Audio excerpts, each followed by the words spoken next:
Welcome to another episode of Let's Discuss It podcast. I want y'all to understand how super important this podcast is to me because I have been keeping up with this channel that I'm about to put out that I'm about to interview now.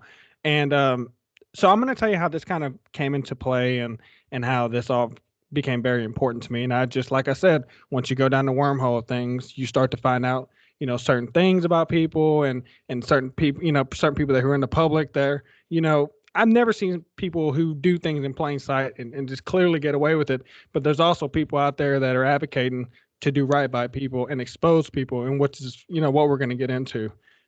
I want to say a couple of years ago, I was on YouTube looking at music videos or, DIY videos or something to the nature. And forever, at least for a year at least, I used to see this guy, this still shot guy of this preacher, this black preacher who was sitting at the table.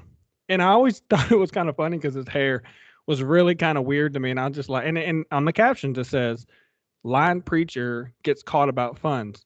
And I never clicked on it because I didn't. And it was, of course, it looked like a deposition, and everyone's seen Lil Wayne's deposition. But even though his was hilarious, like I didn't want to sit through a deposition and listen to somebody talk for 2 hours. But I'm telling you right now, if you go back and you listen to this, not only will it incense you, because if you're a decent person, seeing anyone done wrong or seeing anyone very calm about doing something wrong and just kind of wanting to misguide the questions in their behavior and their demeanor and how they carry themselves, especially while they're sitting in the hot seat and when they're sitting on stage, like they're two different people and the energy is different.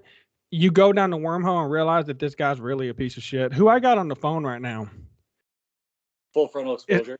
Yes, full frontal exposure. So I got I got a friend of mine who I've been kind of keeping in contact with because again, you go down and you see people who are advocating about exposing people. And so I started keeping up with this channel and I started keeping up with his lives. And this guy has such a great group, has such a great following of people who support what he's doing. It's David E. Taylor, full frontal exposure on YouTube. Go follow it. Stay tuned to it. I'm going to interview him now and find out, where we're going from here. How you doing today, buddy? Pretty good, man. Thanks for having me on, Jay. Appreciate your time. So tell me this.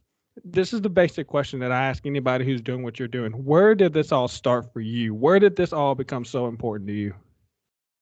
Well, we all went down the rabbit hole together following the deposition, and most of us watched it obsessively to fall asleep, to get through the day. It became obsessive for me. And I think what became obsessive for me is how he just sat there and blatantly lied in the hot seat. If you or I were to sit there and do that, it wouldn't end well. This is where I went down the rabbit hole. It was first it was an obsession. Then I was like angry at first. Then it became an obsession, and then it became advocating and proactive approach to exposing him online because that's where this man operates. So tell me this, when you went down the wormhole and judging by how you do things, when every time you get on your lives, you're very informative, you're very well researched on the topic that you put up, that what you're going to premiere and what you're going to discuss that night, along with the people that come call in, and because you do take calls, whether they're good and bad, and we'll get into those in a second. But like when you started realizing after you watched the deposition, like you said, completely, it's so intoxicating to get caught up in his deposition because you just cannot. That's the way I describe it to people, especially people close to me. When I spread the word about the deposition, I was like, it's so intoxicating to see how stupid someone can literally sit there and be, and completely act like they don't know that they're fucking stupid. So when you went down the wormhole, what made you pursue the opportunity to say, you know what, like no one is probably exposing this like they should. I'm gonna because you put your face on the forefront. Like you get on lives, you shit. I love your intro on every one of them. You literally put your face on live. You put your channel out there a lot. Why did you feel that was so important at this day and time? Excuse me. That's a good question, and thanks for asking, because I think a lot of people are curious why I put my face on it. At first, I was wearing a mask because I was very scared. I was very nervous. I was very worried about putting my face on something that had the potential to have some sort of adverse reaction to what I was doing. That's why at first I was wearing a mask and people were like, hey man, take the mask off. We want to see who it is. And when that happened, it opened up a lot of doors. It Ask the question again. I lost train of thought. I'm sorry. Yes. Okay. What was the question? What made you what made you pull so hard to put your face out there and risk all that? Like why was this so important for you to put yourself out there like that? Okay, because he copyrighted my other channel and it got taken down, and I wasn't gonna let him win. So I felt it better just to put my face out there and start calling him out publicly, because after talking to a lot of people on my last channel that had got copyrighted and taken down, there, a lot of people, we had brainstormed that nobody has ever called him out publicly. So a lot of us sat there and was like, well, someone do it. I was like, I'll do it. I don't care. Without even thinking of what road it was going to take, what road it was going to lead me down. And it's formed this amazing group of people now that are exposing this man, and other people coming out of these destructive cults are coming into the group and telling their stories of how these organizations run. And it's fucking ridiculous to know that the government sits behind and doesn't do anything about this when there's millions of dollars being laundered. It very questionable name changes, bank account movements, cryptocurrency. I mean, what church takes cryptocurrency? These are all questions I was asking along this line. Why am I doing this? And I put my face on it because it also gives somebody a face to trust out of the cult. This is a destructive, money laundering sex cult. I agree when I say that it's a I agree when I say it's a money laundering sex cult, because realistically, everything that I've seen as far as like that gospel singer he dated, I don't want to name drop because I don't want no problems with any of that. But if you're well researched into the situation, I know you know what I'm talking about. The gospel singer came out, his ex-wife came out. A lot of people have come out about saying that, even behind the scenes, even the gospel singer was talking about, I've had people reach out to me after I exposed, that this was a cult, that he had been sexually, he had had sexual relations with them, and like they were telling them that she was saying, oh well, he would only do this and he would do that. For someone who's the man of God, right, who sits there and does this, I've never seen anyone now. And here's where I think, and this is another question I'm going to ask you: how does someone in their head say, I've had a face to face with Jesus, he's out here, he's on my side, he'll kill my enemies, he'll do this, he's shit talking other pastors, he's calling gay people the F word, he's sitting out here. I've never seen a preacher, and this is what kills me about him, I've never seen a preacher be so disrespectful and foul mouthed as him, but he calls it being bold, realistically. And nobody in that crowd is sitting here saying, this isn't how a preacher talks. Like, God wouldn't talk like this. You know what I'm saying? Like, how do you feel about the way he carries on the stage, but yet he was in the deposition quiet as a mouse? Yeah, definitely. And the name of the organization, we haven't really mentioned that, is Joshua Media Ministries International, or Kingdom of God Global Church. And what needs to be recognized about this organization is that it's jumped names several different times. There was another one prior to JMMI, which was called Resurrection Media Ministries, which was mentioned in the deposition. That was the one that the lawyer that just fucking destroyed David, and she was born for that deposition. That was her one just great thing that she was born for on this earth, was to depose David. And so this organization has changed names several times now. It's gone from Resurrection Media Ministries, as was mentioned in the deposition. It went from Joshua Media Ministries International, which is all over his building. Joshua Media Ministries International is now a fucking trucking company. And a lot of the court case, oh man, I could go so many different ways with this, with how this organization is run. It's very shady. They're doing a lot of questionable things with the money. They're moving a lot of money around the organization. Cash App, cryptocurrency, Zelle, PayPal, Apple Pay. I mean, they're taking just every kind of digital media transaction platform there is, they're covering. Well, tell me this: when you see, and normally when you see people who are running a business and then they have something like, a business LLC and stuff like that, then you see that they're bringing money in, and they're supposed to be nonprofit, right? But when they use that money for profit, isn't that doesn't that change the whole thing when it's considered nonprofit at that point? Absolutely, under 501c3. You're absolutely right. There's tax violations going on here that nobody's paying attention to. Um, I'm actively filing reports against the IRS. I just sent another one out today. I actually got I got a letter from the IRS saying, "Hey, we received your report."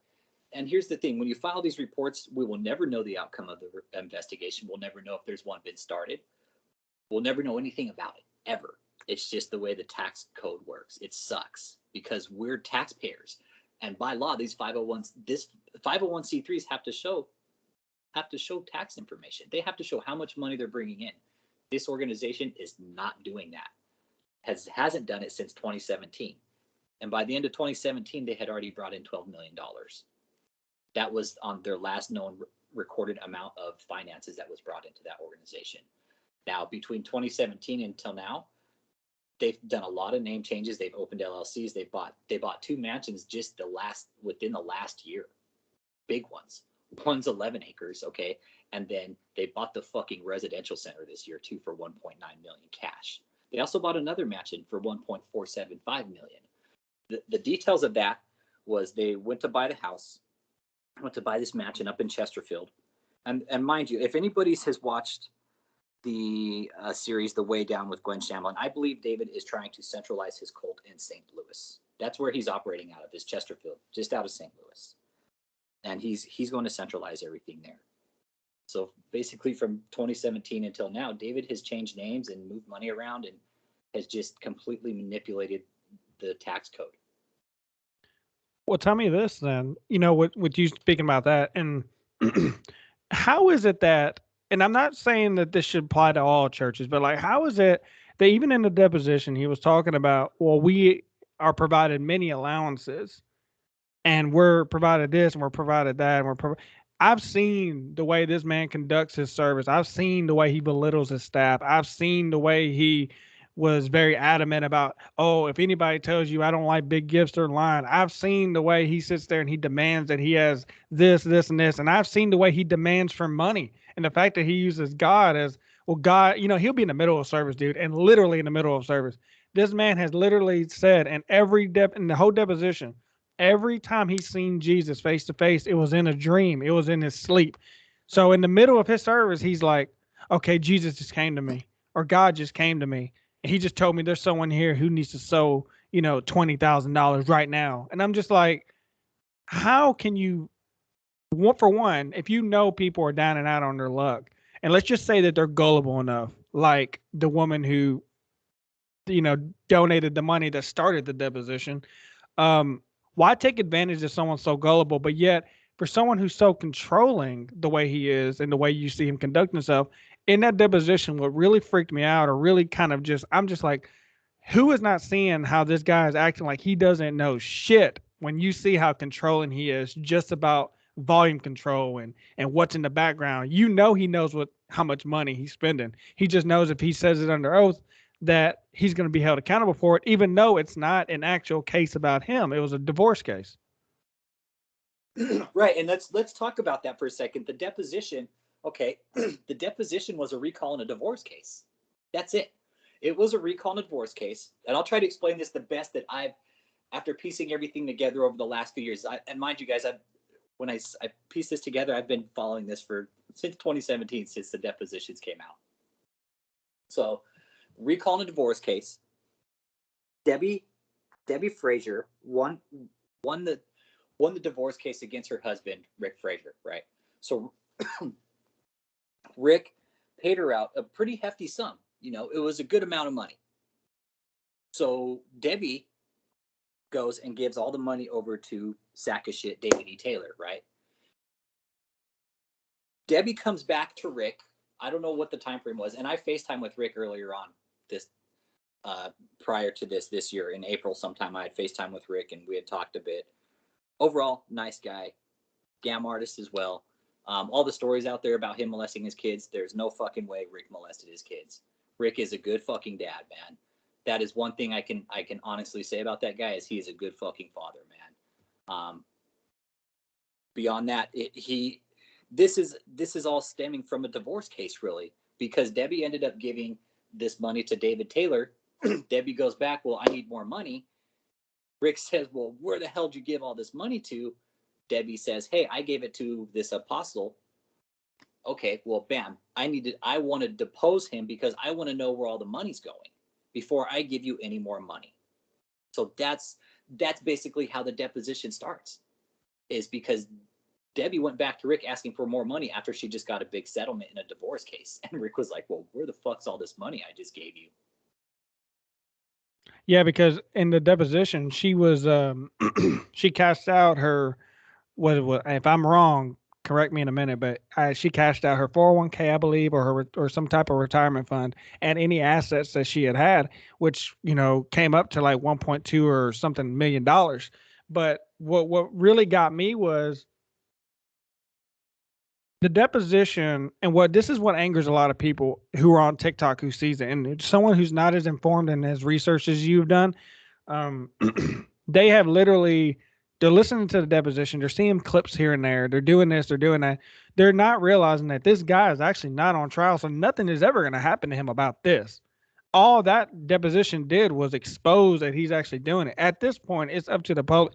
I think what Rick really did, and it was a very strategic move. I got to give it to the guy. He has literally, I know, I think I remember, and this came from you. I think, for the most part, you said everything was paid for by Rick to get him deposed and videotaped, if I'm correct. So not only did he get that done and take the sword for us to, to be able to get that very humorous five hours of comedy, but he actually is leaving it up to the people to say, this fucking guy's a scam artist. This guy's sitting here lying. He's acting like he doesn't know about it. He's spending thousands of dollars spending it on his suits. When I heard for the first time, and I'm not gonna lie, this is what came to my head. When he sat there and said, "Oh, I spent, oh yeah, I was just on the road so much. Um, they had to buy me new clothes all the time because I just kept sweating through my clothes. Well, throw them in the fucking washer machine. You don't have to sit there and buy new clothes every time you sweat in them. You know what I'm saying? So I think, and tell me if I'm right, was Rick Frazier putting out that deposition? Was that an actual strategic move in your idea or in your opinion, of just to expose them and let the people figure it out for themselves? Excuse me, absolutely, man. Because we're all free thinkers on the outside world here. You know, the world that David's living in is he's everything. That's all everybody knows. Rick did this very strategically. The fact that he exposed him financially, the fact that it exposed him as a fraud. Then he put the deposition out on the internet. Yes, everything was paid for. Depositions aren't cheap, man. You're probably looking at $5,000 per deposition. And then there's Michelle's deposition. Now you have David's deposition. You have to put the two together to piece the puzzle together. All right. There's a lot more moving parts than just David and Michelle here. And I'd like for people to understand that too. People might get humor out of this, right? But there's a lot deeper issues than just David sitting there lying and saying, ask Michelle, guys. It goes a lot deeper than just the money laundering. There is very real, you're talking mental abuse. You're talking probably some physical abuse, probably some sexual manipulation, sexual coercion. You're probably talking, some of the contacts I've met say that David asked them for, videos of women masturbating and things like that, and sending them nude selfies. David asked for these type of photos from women. This is not a lie. I can't make this up, guys. I can't make this up. This is the type of person David is. And he no doubt is using those pictures to fucking sexually blackmail people if they go against him. So this is what's crazy about what you just said, actually, and I was gonna kind of segue my way into that one. So I've listened to a lot of phone calls, recorded conversations, old JMMI not employees, but volunteers talk to other people on the internet with, I think one of them had a conversation with the gospel singer and I think her newly husband or boyfriend or something, and they were talking about it. And what was going on was David was actually breaking up people's families and sleeping with the women in the actual congregation and saying God wanted me to do this because he knew if you were to succumb to this that your marriage wasn't strong anyway and y'all don't need to be together. Really, he was justifying every single thing that he was doing. He was doing it behind and the woman even said, I felt so guilty when I did it when it was going on because like my husband loved David E. Taylor and my husband loved what he was doing and I just couldn't bring myself to say like this guy has been trying to sleep with me ever since we've been here. And and all this, just everything, just even people who recorded phone calls of David sitting there calling him and trying to get him to come to crusades. And he's such a misogynistic asshole. Dude, the way he talks about women on there, it's one thing to sit here and listen to like the Fresh and Fit podcast or listen to someone like Kevin Samuels and you sit here and you say men need to value themselves because men themselves are valued. When you have a guy who sits there and says and trying to teach women how to be women, to me, it's crazy, super crazy. And he not once, if you listen, if you look at his services realistically, I never see this man with a Bible. I never see this man quoting tons of scriptures. He's always ranting about social media. He's ranting about the people who shit talking him. He's ranting about this and that and pastors and everything else that's against them. And he's always begging for money. So it's never I'm going to go in here and give you a service. And this is like your weekly sermon to get you through the week until next week. It's never something that's positive. It's almost like a very toxic environment and that these people cannot suck themselves. And when I see people sitting there laughing, when he's sitting there calling people booty bandits and all this, and he's shit talking and he said, y'all just got it. Yeah, y'all got to leave me alone. I'm just bold like that. I'm just bold. I fucking hate when he says that. And I hate when he sits there and he says, that's right. I said it. Like he did something that was completely out of the norm. He's just a stupid fucking idiot that I just cannot stand how people are just still falling for the shit that he's doing. And like people are still giving him money and supporting this guy. Yeah, and David's a total pig. And the thing is he's not married, but he sits there and has the time to emasculate all the men and then say, you know, on the man of the house, and I'm the great apostle and all this. But David's never been to any kind of theology school, never been to any kind of religious school. He says he's been to the fucking school in Texas, some kind of bullshit school. I mean, David has no education. David is completely uneducated. He is a compulsive scam artist. That's it. That's going to be David's legacy as a compulsive scam artist. How much damage do you think this deposition did for him? And like in a since the people that you've kind of and we'll talk about the things you've kind of had to run into by exposing like your face and putting your face on your channel and doing all this and the people that have been brought in, through the trust that you've given them by saying like, hey y'all, like I'm doing this for y'all basically. Like how much do you think that deposition actually hurt him in a way that in your opinion? It took time. Like that deposition marinated online for quite a while. But it hurt him. Fuck yeah, it hurt him. There's no doubt. A deposition like that, because that shit was right on his fucking face.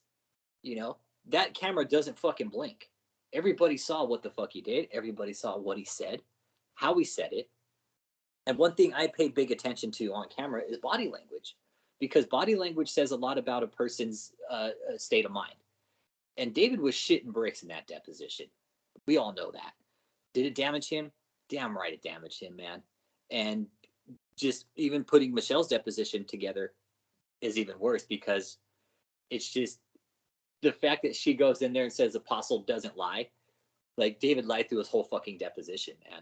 And Michelle went in there and lied first thing under oath. Raise her right hand. That was the first thing Michelle said is, do you just want, get under oath? She says, I do. She fucking lied.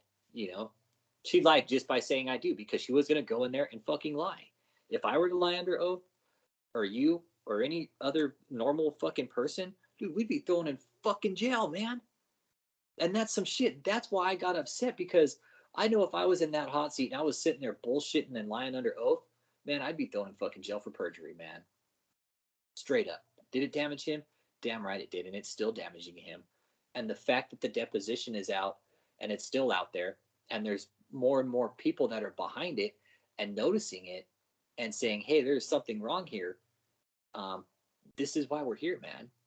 We need to raise awareness about this and keep the ball rolling, because it seems like a lot of people have given up and dropped the ball in the past and didn't want to proceed with this undertaking of starting to expose these destructive organizations, because they're out there. I'm working on another one right now that I haven't really disclosed yet, that it kind of fell in my lap kind of recently.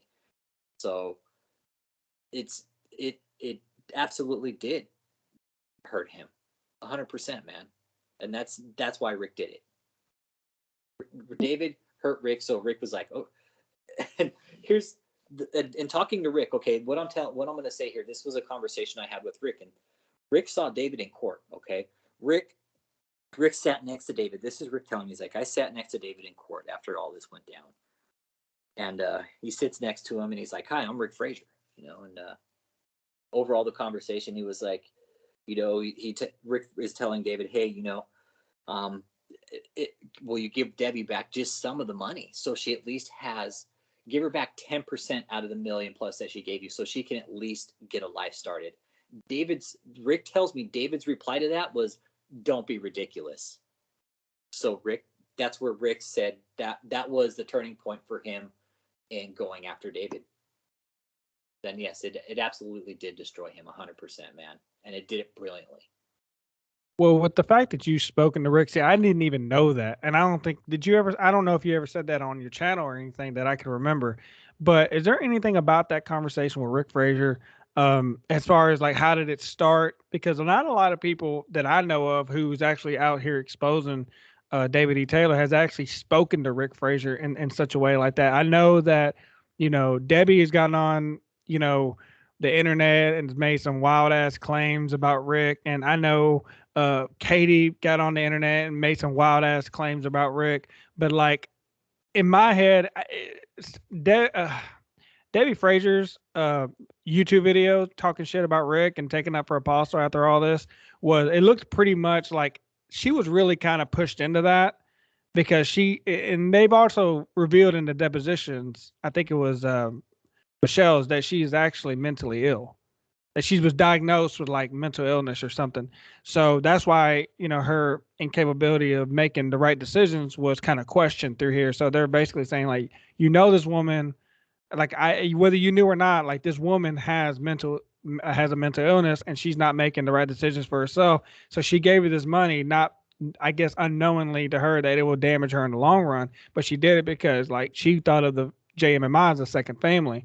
But even with all those wild ass claims, you you know, we're very open about speaking with Rick Frazier. Can you kind of give an insight on like how that conversation started and what are some important pieces that maybe someone who may never ever see this guy or hear about this guy or anything other than he was the one that was deposing, you know, his attorney at the time was deposing David. Is there anything you could tell us about that conversation? Yeah, I got the email. And it was Rick, and he's like, hey, can we speak? If you want, you could FaceTime me. So I FaceTimed him. And it was a very pleasant conversation overall. And what the conversation ultimately boiled down to is because I have videos up of his wife and daughter on my channel talking bad about him. And I don't do this to damage Rick. I don't do this for that. I do this to show the manipulation that goes into this cult, because you're absolutely right, Jay Puente. You're absolutely right. Those videos were coached 100%, man. 100%. And I leave those up there. I've put out videos saying, hey, those videos will stay up until Debbie and Katie come out and publicly apologize for what they said, because what they said is not true. There is no fucking way Rick molested his kids. Okay. And that's some of the shit they went out and said. There's no way. Rick is a good fucking dad, man. Those videos are 100% coached. Overall, the conversation with Rick was very pleasant, man. The guy wasn't mean. He was very well spoken. He, you know, didn't seem to be the type of guy that would fucking be out molesting his kids, man. I mean, the guy lives in a fucking mansion, you know, and gives his kids anything they want. I mean, if I was living that large too, And I had kids, I'd be sure as well giving them anything they wanted to make sure that they were doing anything dumb. It's David. If you take David out of this equation, none of this shit probably would have happened. Really. But it's just David is the problem. David is the problem in all these issues, basically. David and Michelle, JMMI, the cult. You take them out of this equation, everything will be fine.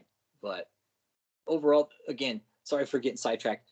The conversation with Rick was nice, man. But he wanted me to take the videos down. I took them down initially, but I thought about it over a couple of weeks, and I was like, no, I can't. I put them back up because it wasn't about him. It was about showing the kind of control that David has over these people. I mean, who does that? What daughter goes out and says that their dad was fucking molesting them on social media? That shit lives forever. You know? So this is, and Rick, what he had told me in this conversation was that there's actually a lawsuit against the videos being up. And I was like, well, I'm sorry, it's not on my channel. I found it on another channel, and the lawsuit doesn't mention me, Rick. I had to be straight up with him.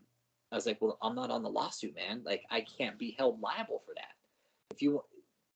So there's a lot of stuff that went on with Rick Frazier. I believe he had also went on a lawsuit with YouTube. And there's some things, I'm not too sure of that lawsuit or what happened or outcome of that.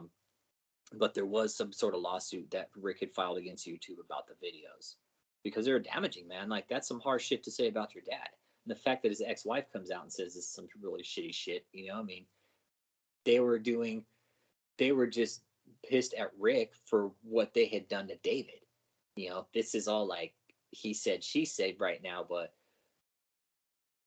Rick did this brilliantly. Rick did it brilliantly.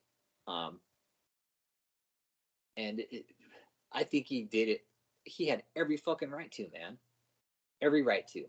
But also talking to Rick, he did tell me that Debbie was gullible. You know, he's like, you could tell her the sky's purple. She'll be like, oh, yeah, really? And so I had a lot of questions, too. Like, well, if you knew she was so gullible, like, what did Rick... I always like to question, too, what did Rick have to gain out of marrying somebody like that? If he knew she was gullible and had some issues, like, what did he have to gain out of that, right? What was his prerogative? What did he have to gain out of that whole situation? I mean, they had a family. They still have a family, but look what's happened with David being in the equation. It's tore their family apart, man. Tore his family apart. And it's shitty to sit back and see it happen. And knowing that, you know, there's nobody can do anything about it. Well, when you talk about the way David is very influential on getting in between families, even the people that, you know, was volunteering there, that uprooted their life and moved to St. Louis just to serve in the ministry, they've all been very open. For the people who actually got unhooked to the brainwashing that he was doing in that cult, you know, they all openly said, like, this guy was like, he wouldn't pay us. He'd work us all day, wouldn't pay us, 16-hour days every single day, wouldn't pay us. So my wife wouldn't see me as a man. She'd see me as somebody she was with. And the guy who had the money was David. So, like, what would a woman think when she thinks that her man can't provide? It's very emasculating, you know? So I never understood why, when people sat around and they're seeing how this guy's treating people, why they didn't just snap out of it. But it's also that big, you know, that mentality that, you know, they're doing this for God and they're doing this for Jesus and they're doing this for the better purpose. And, you know, they're doing this to help, you know, the people move forward to religion and everything. And even what you said about, you know, the way, you know, with Rick and Debbie, you know, with him marrying her, I don't know for sure, and you may know a little more than me about this, but I'm sure that the whole, as far as being gullible, I can see how that can kind of be. I know people that are dating my friends that you, in a sense, you would call them gullible, but sometimes people will call it almost kind of submissive because they're the kind of, yes, you know, they're the kind of girl who say like, hey, do you want to go do this? You know, I know they want to hang out. Like, oh yeah, we could do that. They're just simple. They kind of go with the flow. They don't push back. They do what they can for, you know, the person that they're with, and they expect a very little in return. We I mean, I don't personally know what all fell into that. Maybe all this stuff, and with the mental illness and that, because I think that Rick's lawyer, when he was deposing, when she was deposing, Michelle said, she was, recently diagnosed with being mentally ill. Did you know that? And so we don't know if that diagnosis was part of the divorce to see if she was mentally stable to handle those kind of funds, on top of, like, she was having very limited parenting time because of her, her financial situation, because she was giving all her money away. And so in my head, I personally don't know where it all stemmed from, as far as, like, maybe she wasn't always like this. Maybe she ended up becoming like this because when you have someone who's in the church that's a yes man or a yes woman who would do anything that you ask them to, of course, David sat there and said, "Well, I've never had personal conversations with her about donating to the church." I truly, in my heart of hearts, believe that's a fucking lie.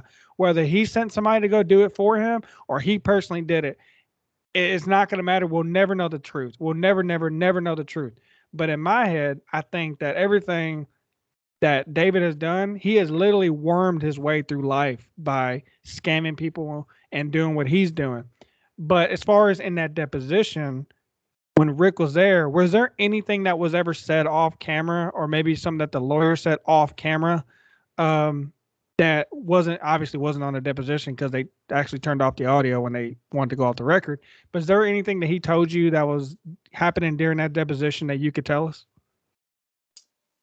Yes, he did say. Remember when the lawyer did say your client's like smirking and making faces? He was doing that. He did tell me, like, he was like nodding and like, smirking and making little faces. And here's the thing: you can't do that in a deposition. I don't give a fuck who you are. All you can do is just sit there. That's it. And he can talk to his lawyer. But with the face making and all that shit, that deposition overall, I think we can all kind of agree it was somewhat of a shit show for the most part. To sit there and watch that go on, to sit there and watch Colleen just roast his ass and just get destroyed, David get destroyed, and for that shit show to be allowed to go on. But as far as anything being said off record, Rick didn't really tell me anything that was said off record. So it was just a few. He didn't really mention anything. So I'd have to say no to that one. But he did say that he was like making faces and shit like that. And so the lawyer that did object at the one time, he had the proper objection. So tell me about this. Tell me, did he ever say anything about Colleen? Because God forbid, can you imagine being deposed? For God forbid, if I ever got deposed for anything and I see her fucking ass walk in the room, I'm guilty. I just rather just go to jail and deal with it, because to sit through 5 hours of someone who has, I mean, just the tone of her voice will make you think that, even if you were telling the truth, you would literally second guess what your answer was, because she would be like, "You didn't know you were riding in her car? Or you didn't know this? You didn't know that?" Or he'd be like, "What did you make back in 2013? Oh, I'm not sure. You don't know what you made back in 2013?" Like, it was just everything that you said earlier about her being born to do that deposition was fucking hilarious. And the fact that she did not back down from those other attorneys when it came down to a lot of, like, she was literally on her shit that day. Like, if I was her kids, like, I will be forever fucking proud of her. Like, it's like, "Oh yeah, my mom's the one who deposed, David E. Taylor or whatever." And like, she will forever, forever, forever. Even people on TikTok, they get on there and they're like, "Damn, this woman is getting his ass." And like, they are literally like, they're all advocating for how Colleen handled herself during that deposition, because she was literally she's the stereotypical woman lawyer who wasn't like, she's a bulldog. People were not like, they weren't shit talking her or nothing. They were just like, "Man, this woman is getting this fucking guy, and they need to get her to go do um, you know, that other preacher. I forgot his name, Pastor Kenneth or whatever. But they need to get her to go do that." So is there anything that Rick told you about Colleen, or did you ask about Colleen at the time? No, I didn't. He didn't mention anything either, and I people had requested that I reach out to Colleen, and I want people to know that I have. I sent out an email quite a while ago. Um, I won't go too much into detail of the email, but I asked if there was anything she could tell me off record without, getting herself in any kind of trouble, or she'd be willing to disclose. And I never got an email back. And Rick never told me anything after that. Do you think that maybe she wants to put this behind her, that it was what it was and she got, she did what she had to do, and now it's just kind of one of those things that she just, she did what she had to do. She had to leave it in the past and let the public just do what they have to do. Cause like, cancel culture in 2021 is it is so contagious because it just takes a handful of people to start a cancel culture on somebody. And I think, and I'm telling you, please, like, if I end up being right about this, I want full credit. But I'm telling you, TikTok people are literally they're being humored by this. But I'm telling you, those things are gonna go so viral. On top of like every time I got that, where they got all his depositions on TikTok, I always tag your YouTube page on there, just so I want people to go look and like follow up with it, because you do put a lot of clips, you put a lot of lives, you put a lot of content. And realistically, when I'm at work and I see that you've done like a 2 hour live the night before when I don't get to catch it, I listen to it all day, because you always come with new information, you always come with new content, and you always come with the idea is I'm going to give you all this information and I'm here to talk about it if you want to talk about it. So when you got this channel started, when you started getting these people, these loyal people tuning in on your lives who interact with you, because you've got a few OGs on there that that attend every live that you have, and y'all have open conversations. How was it to feel that these people can really trust you and bring you that kind of secrecy to help you with what you're kind of doing on exposing David E. Taylor? Say that question again. How did it feel to have these people trust you enough to bring you information to help expose David E. Taylor? Well, putting a face on is what it was meant to help the people in the cult. It really was. That's why I put my face on it, because I felt they've never been educated properly, and I'm not a perfect, I'm not the smartest guy in the fucking room. I'll tell you guys that right now. But I have a lot of fucking common sense. I'm educated, prior military, I've been to school. I'm not dumb, I wanted the people in the cult to have a face to trust. And people have ex members, I call them survivors, have come forward. But I don't mention them because they don't want to be mentioned, because they're very fucking scared. They are very destroyed by this fucking piece of shit. And I say fucking piece of shit because by my fucking standard, he is a fucking piece of shit. And that's, I have to, the contact I made recently, this is how David, this is how David contacts people, is mostly through Facebook. He'll start messaging them through Facebook. He'll troll other religious Facebook accounts, right? And then he'll look for people, and then he'll start trolling their Facebook accounts and then start messaging them. So this is the information that everybody seemed to have told me about David, is how he contacts them, and why. And for people to trust me is because I want to give them the right information. And when people are coming out of this organization telling me, hey, this is how it's going, and nobody's putting that information out, because these people are scared, man. These people are fucking scared. I've had death threats against me. I've heard people fucking being stalked. I've had people message me on Yelp through my business page. All kinds of weird shit went along with showing my face on this, which is why I think nobody else does it, is because nobody else is willing to deal with the repercussions of putting your face on exposing a religious fucking cult, man. It's dangerous. It's dangerous, man. Am I scared? There's a part of me that's scared, but I know these assholes aren't going to do shit about it. I'm not scared of these assholes. They're not going to do anything. The cease and desist I have hanging on my wall, that's just a fucking scare tactic. That's David shitting his pants because either he's getting a fucking knock on his door from the IRS because all the fucking fraud reports have been filing against his fucking scam artist ass, or there's something interior going on in the cult that is starting to break very bad. Very bad. There's some highly questionable things going on with this organization, and nobody's doing anything about it. It's not being investigated. It's not being looked into. We know there's money laundering going on. I know for a fucking fact there's drugs in that place. I am under the impression too that David is using narcotics with our illicit or prescription to control his members. And I say this with, how do you say that? With I say this confidently because, one, I used to be an addict, and then two, there's a lot of other people in the group that are sitting back and like watching him. this guy is on fucking drugs.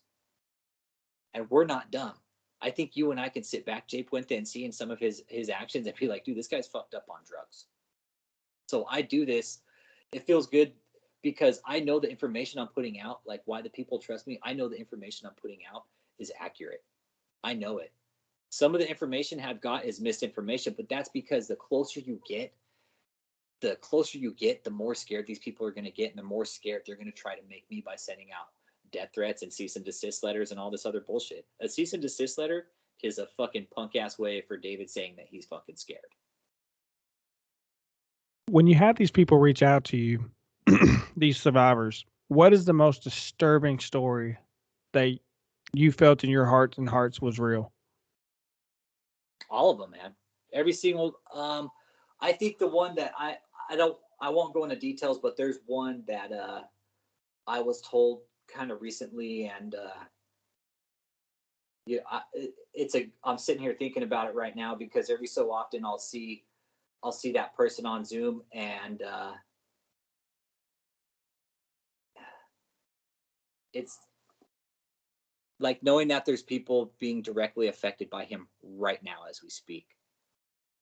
That's what fucks with it the most, is because I've spoken to people who have spouses who are involved with this cult, and they can't do anything. The spouses can't do anything. And spouses, I'm saying husband or wife. It goes both ends, man. It goes both sides. David emasculates men, and then he tries to manipulate the women into sleeping with them. But there's one going on right now that I'm well aware of, and I spoke to a spouse, and the story they told me is just fucking sucks, man. Bank account drained to $40,000. Kind of like a drip, like a slow drain too, because the other spouse gave access to the account and was starting to donate, and they started pulling money out of the account. And I found out that this spouse has some mental health issues, man. And this is how David fucking manipulates people. And and what was the gut punch kind of recently, it happened a few months ago, was I was watching Zoom. I saw this person on Zoom, and then I see all the people directly affected, man. And I think that's the one that still gut punches me the most, because if people want this to end, if there's survivors out there that want this to end, like, people have to come forward and tell the stories to the government, to the police. Because it's very real what's going on here. The deposition is funny and all and shit, but the hole goes a lot fucking deeper. It is not just the deposition. It goes a lot deeper. There is very real lives being destroyed here as we're speaking.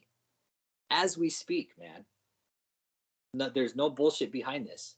This man is a very fucking destructive organization. He is the leader of this fucking cult organization called Joshua Media Ministries and Kingdom of God Global Church. And there's more than one family being destroyed by this guy too. Not just one. Many. So when it comes to your channel and everything that because you do come with weekly topics on Fridays, I think from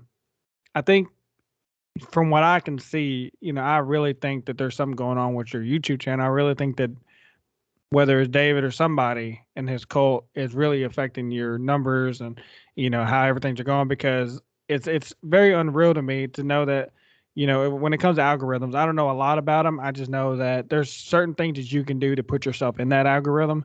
But when it comes to your weekly content, what is the main goal for you every week when you put out when you go back on live on Friday? Like, what are you trying to accomplish every Friday when you go live? The reason I go live every Friday is because I don't want people to forget about what's going on. Because David's been so quiet, there's no new content for us. It's all the same repetitive bullshit on his channel, right? So I try to go back and look at shit that maybe I could have missed, but also it's a good way to bring the group together. And again, this channel isn't just about David's cult. It's about any cult survivor that wants to come and spill their story. You're not going to be disgraced here. We're not going to think less of you, because these these people are master fucking manipulators, man. It's horrible to see what they're doing. Like, we're sitting back here and watching it go on, and we're like, holy shit. And historically, there's a lot of fucking red flags going on here. All the red flags are here for a situation to go bad with David. But what I like to do every Friday is just, I don't want people to forget about what he's doing. I feel look, Israel number one is FaceTiming me.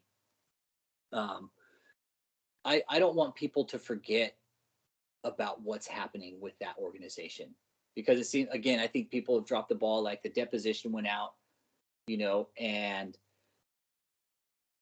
it was just there. And then all these other channels started coming out and talking about him. My channel got copyrighted. My other channel was called Fuck JMMI. That one got taken down and copyrighted. So that's why I started this other channel, was to bring awareness about David's cult organization. And it is a cult.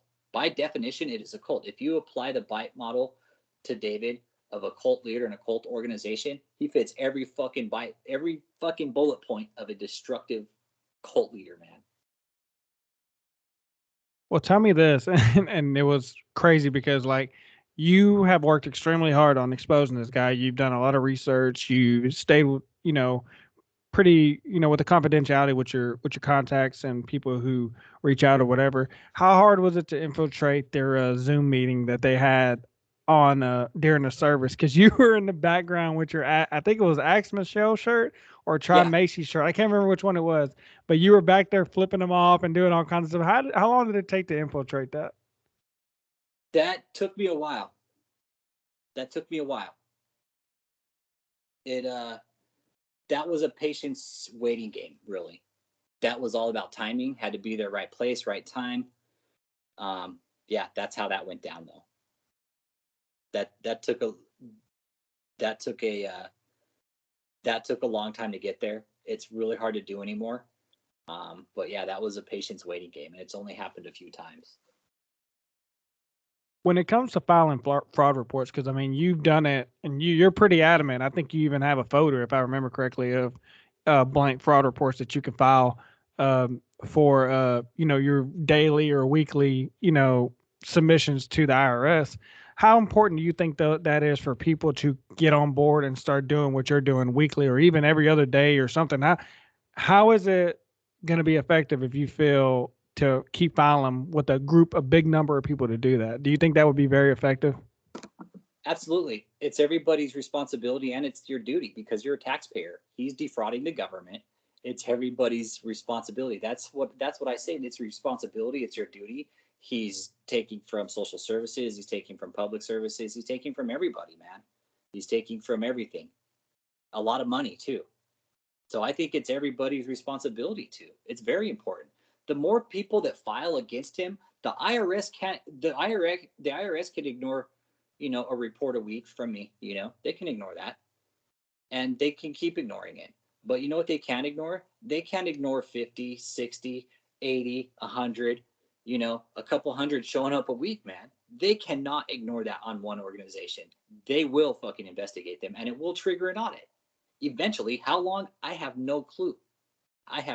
Which is why I push everybody. And again, you don't have to, but we're tax-paying citizens, man. This is a free fucking country. Again, I've received cease and desist for filing tax fraud reports because they don't want me to file the fucking tax fraud reports. That is telling me they're very scared of me filing fraud reports, because that is going to trigger an audit. And the more people that file fraud reports, the better, because the IRS can't ignore them. I'm filing two different types of fraud reports. I'm filing a 3949A and then a 13909, I believe is what it is. One is to report an organization, and one is to report the members of the organization. So I'm reporting the organization, and I'm reporting David, Michelle, Marcia, Ashley, Ware, Joseph. I'm reporting the members of the organization now, too, to two separate addresses. One goes to Ogden, Utah. One goes to Houston, Texas. So it's very important to file fraud reports. I have the links posted on my channel. Anybody wants them, just click the link on my YouTube channel and you can print them out. All you have to do, print, sign. You have to put your legal name on it. These are legal forms going to the IRS. They are federal documents. You cannot be held accountable. You cannot be held liable. These are documents because I know there's fraud going on. That's why I'm filing them, because I know for sure he's laundering money through real estate, and probably he's using some fucking drugs to clean money. There's all kinds of shady shit going on, which is why he needs to be audited by the IRS.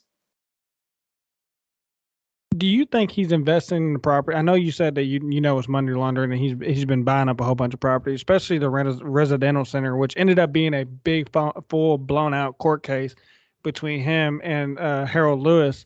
And with all that stuff going on, do you think real estate is probably the cleanest way he's having to wash money? And again, how is he able to do all this? How can he walk up to a realtor and say, "I want to buy this," or walk up to a company and say, "I want to buy this building," and drop that amount of money without being audited? You open up LLCs. That's what they're doing. You open up LLCs and you buy those parsonages and under an LLC, because what an LLC does is protect anything if there's a lawsuit. That makes a lot more sense to me. I really couldn't understand how that didn't just throw up a red flag for anybody. I mean, that amount of money just coming out of nowhere, but it does make sense if they have a business name, put to it or something to that nature. So tell me this. What do you think about Michelle Brannon, your personal opinion? I know we've been on David for a while, but like Michelle is no innocence to this. She is just as worse as, when the R. Kelly shit was going on. She's no better than the people that were bringing the young girls to R. Kelly. How do you feel, with her playing a part in all this shit? Because she and David were the only ones getting paid on the payroll. Up until her deposition, she said that she was recently brought back down to being a volunteer, that she's not on the payroll anymore. And I think that's really, really funny, because if I were to go in a time machine and this deposition never happened, I bet you anything she'd still be getting paid. But I think they did that purposely because of those depositions and the money situation. What part and how do you feel about Michelle Brannon? After watching her deposition, Michelle's just complicit. I would compare her to Ghislaine Maxwell and what she does. She's a complicit actor in bringing people in, manipulating them, and mind fucking them. Michelle, from what I understand, from what I've heard and the reports I've got, Michelle is an absolutely fucking stark raving bitch. And that's exactly what I think of her. She's a stark raving bitch. And that's the report I got. Again, and her favorite word in there is proprietary. Just like David's acts, that proprietary. Um, Now, as far as even in the deposition, in her deposition, she was like, every time something was brought up, that Colleen had brought up, that what David said when I asked him this question during his last deposition, he said to refer to you. And every time that she brought up David saying this, that Michelle knew, and in my opinion, Michelle really didn't know, or she was having to answer for what David was saying just because he was trying to evade the question. She was like, "Well, can I see what he said?" Just because she had to know that he said it before she agreed to the lie that he made. You know what I'm saying? Like, how did you feel about her purpose on that deposition? Like, do you think that she was just as full of shit as he is, or how much damage did that do to her? Oh, 100%. 100%. And again, what I paid a big attention to in that deposition was the body language. Um, Michelle does not like to be on camera. She was very uncomfortable in that setting because that camera did not move off of her. That camera did not blink. And she lied just like fucking David did. She lied. She lied. She knows it. We know it. I'm pretty sure Colleen knows that she fucking lied through her teeth. And the fact that they all stand there and point the finger now, you got to ask Ashley or La Marcia. I am now putting their names on the fraud reports as well. Michelle's name is going on the fraud reports too. I have a fraud report with her name on it. I have David's social security number because it was left on a document that's now on the internet. That was also in the cease and desist, that I have a social security number. They said that I had Michelle's social security number, which I don't. All I have is their tax ID numbers. But David, whoever put out, there's a website on the internet called davidetaylor.com or some shit. And there's a document on there, and somebody forgot to redact his fucking social security number. I recommend nobody do anything stupid with it, because I wouldn't want the fucking IRS knocking on my door asking if I was David E. Taylor. First of all, I use it for fraud reports, and that's it. You know why? Because it's the most accurate form of identification to fucking find out who somebody is. So Michelle fucking lied. If I had her social security number, it'd be on a fucking fraud report too. But Michelle's just as lying and just as complicit as any other member in that cult, as far as I'm concerned. When you do your channel and you do your, and I know you open the forum a lot to the people who are on the chat. What is the one thing when, as in doing this podcast, because we've been trying to get this together since I've actually gotten to know you. What is the one thing that you want to get out to my listeners about David E. Taylor that you feel is very, very important that needs to be understood? I think just in general, not even about David E. Taylor, but fucking educate your kids about fucking religious cults, man. Because after watching Gwen Shamblin, and if people watch that, it's called The Way Down. If you watch it, it's on HBO. I highly recommend you watch it, because in the first video, it's these parents talking, and they're like, you try to educate your kids about everything, and I don't have kids, mind you, but I have nieces and nephews and shit. And what these parents were saying was like, you try to educate your kids about everything, but you never fucking educate them about a fucking cult, man. So I think there's, mind you, people, there are kids involved in this fucking cult right now. Okay. That's the scary fucking thing about this, is there's kids in there right now. Scary. I think we need to educate your kids, the public, the people, that these organizations exist, that they're out there, and that they will do anything to fucking bring people in and to manipulate them to the highest possibility to do whatever sick fucking game they want with them. Because once they manipulate them, you're talking Manchurian type, mind manipulation here. If anybody's seen like the Bourne Ultimatum series or anything like that, that series is about mind reformation. And that's exactly what David does. It's very important to educate people about these kind of things, because they exist in our own fucking backyards, man. And it's happening right now. It's happening right now. Man, I really appreciate you coming on and having this discussion with me. I really, like I said, from the beginning to actually getting in contact, with you, I emailed you directly. Kind of I didn't, again, I was new to the whole YouTube thing. So I kind of reached out, with my actual email and not my business email and all that, only because like, just by your lives and everything that I was seeing before I actually reached out to you. Of course, I don't reach out to people a lot because I don't feel I really am uncomfortable with meeting new people. But after watching your lives, dude, just me not even knowing who you were and just listening to what you were saying, and you were just really adamant about putting on the forefront on what the issues were, and just openly discussing and giving people a space to have a discussion about it or express themselves, and you would always respond to everyone on your live, in the comments, whether if you missed them, you go back and read them and kind of respond to them.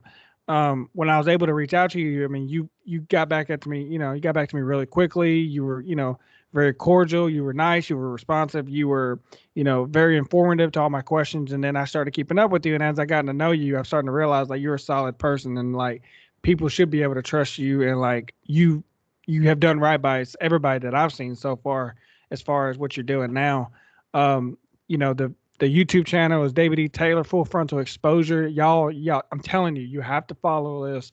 You have to like get this word out there. This guy's being completely legit with you. He's not, like I told you during everything, he has not named one source. Like he keeps everything super confidential.